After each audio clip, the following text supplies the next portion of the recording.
All right, guys, good evening. It's Shalom with the Paradox Gaming Network. And we had an Ashes of Creation live stream today. Intrepid Studios talked to us a little bit. We got some milestones. We got some siege mode information.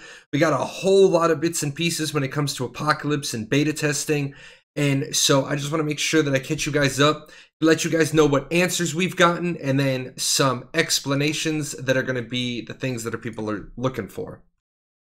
Before we begin, we got to start with the new face at Intrepid Studios. This is Margaret Krohn, who is the new community marketing lead. She is a hard charger. She came in on 7 January at the start of this week. Now, I want to go over her title one more time. She is the community marketing lead. She is not the community manager. They are going to be bringing on a full-time senior community manager. And that person's going to handle the day-to-day communications, be the liaison between the community and Intrepid Studios. But since that position is vacant right now, Margaret is filling that role as well. Now, I am going to say, I say this all the time, I don't work for Intrepid Studios. Yes, I have the little ink quill. Yes, I'm one of their official content creators.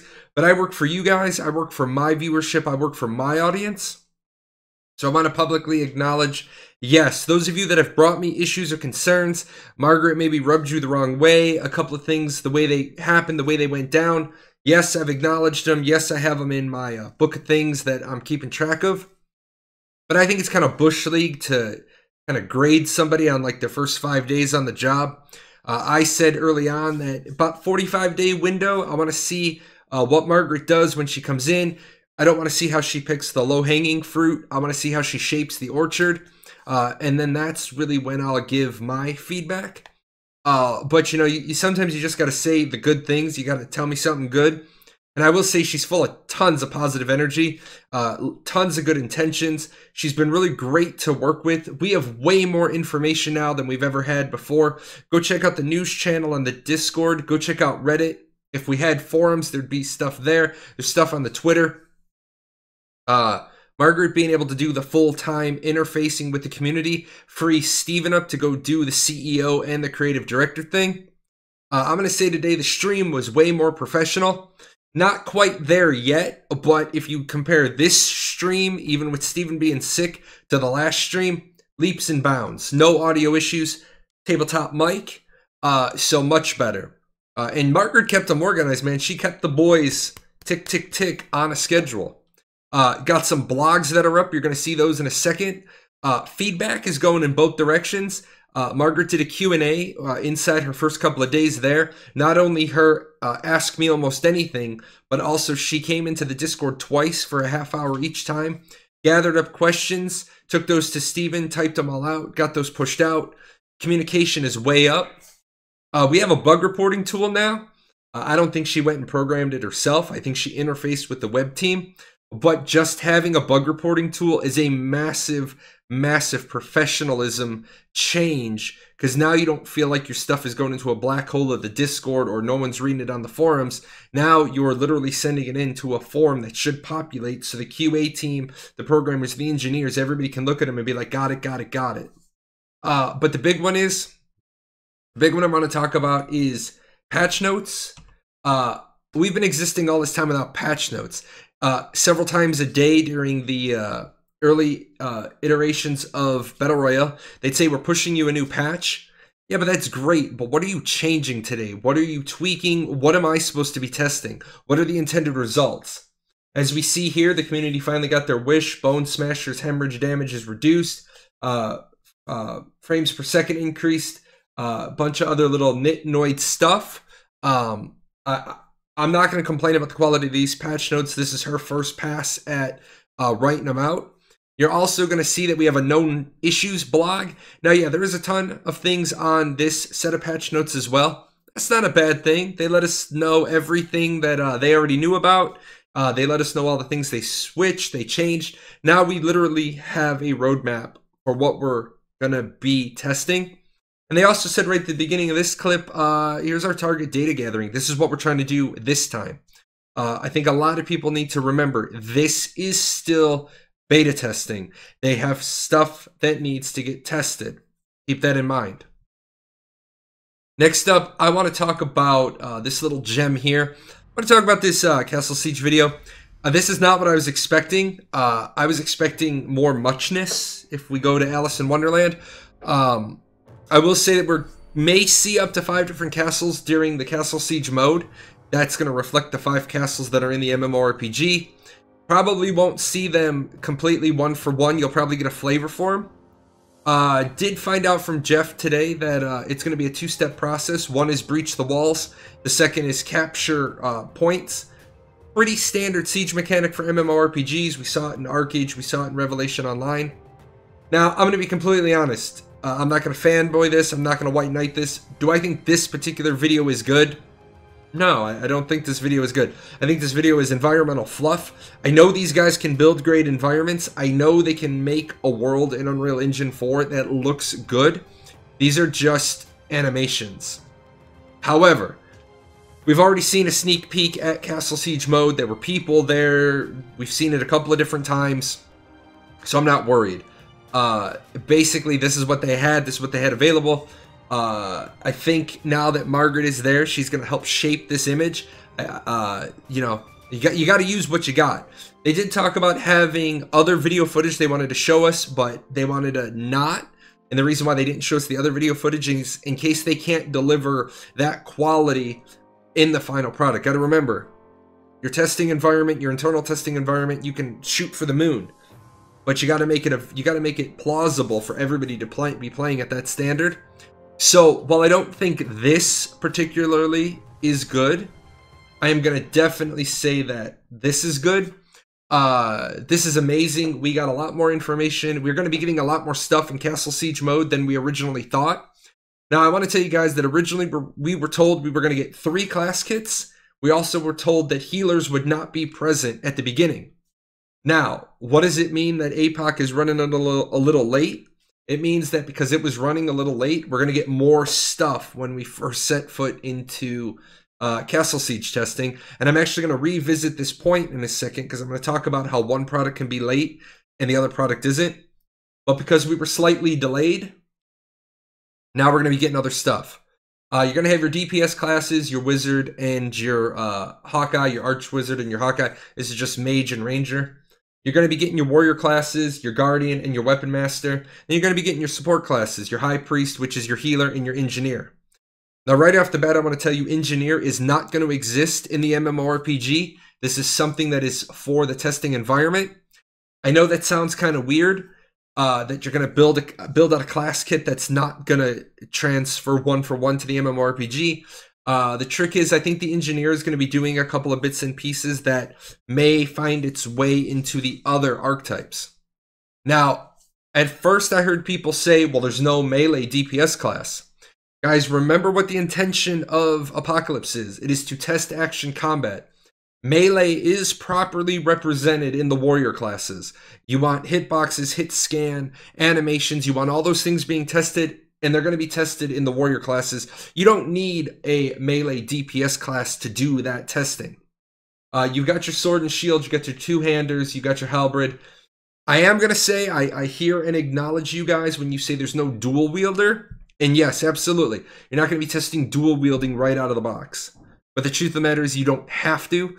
You don't necessarily have to test dual wielding out of the box. That's just a change in animations. So just trust that melee is going to get properly tested. And then if they absolutely need a dual wielder, they'll bring one in. Next up, I want to talk about some video highlights. I do this all the time. The little diamonds in the rough that sometimes get shuffled to the edges. First and foremost, Steven and Jeffrey, they did something this time that really impressed me. They just got out there and they acknowledged the issues. Yeah, it's one thing for Steven to write it up on the Discord. It's another thing to talk about it. What I really love to hear is when Jeffrey said live ready is the goal.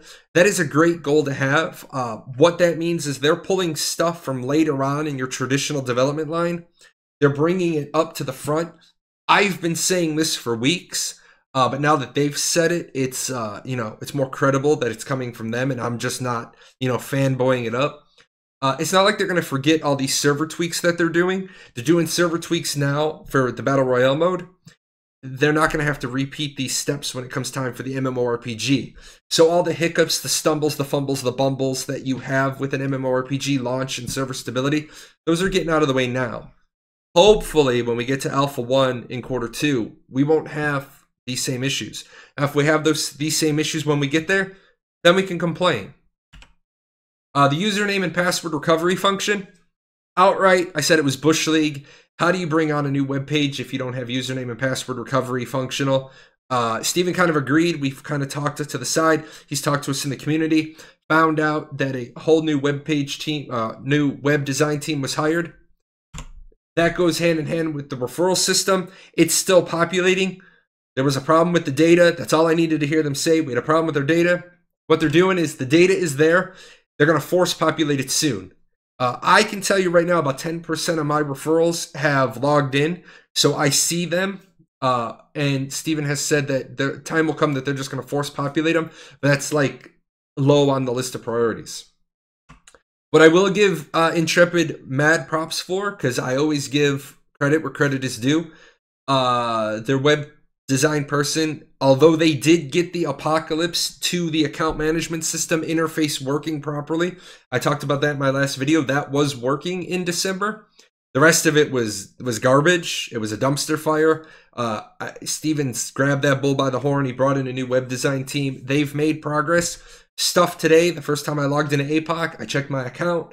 My stuff auto-populated. I got other stuff. That stuff auto-populated. So it's working.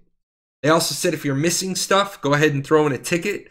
For those of you with the PAX West 17 packs that aren't showing in your inventory, I have put in a ticket. I will also let you know that Steven and I talked about those.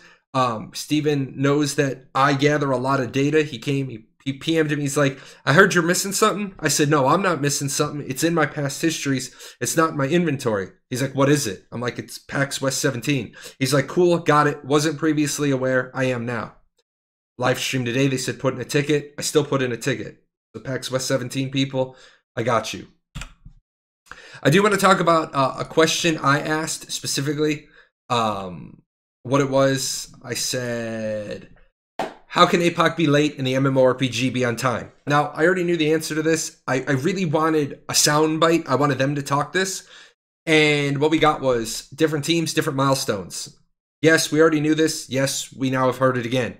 Not everybody at Intrepid is working on the Battle Royale. Not everybody at Intrepid is working on the Castle Sieges. Not everybody's working on the Horde mode. You got a whole team of artists that are just over there making assets. If the BR team or the Castle Siege team or the Horde mode team needs something higher prioritized, of course the artists are going to kick that out. There's a few people working on Battle Royale fixing the bugs. There's some people working on Castle Siege, some people working on Horde mode, and some people working on the MMORPG.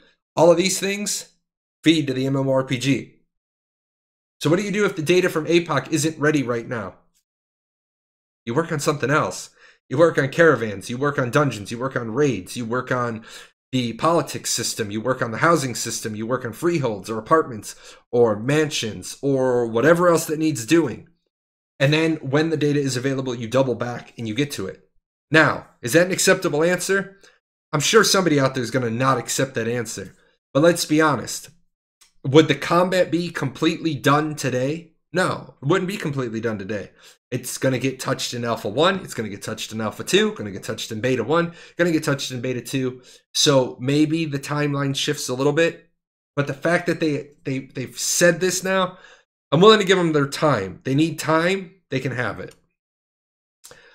They did mention today that bug fixes in APOC will come before balancing. Bug fixes will always have the priority, as they should.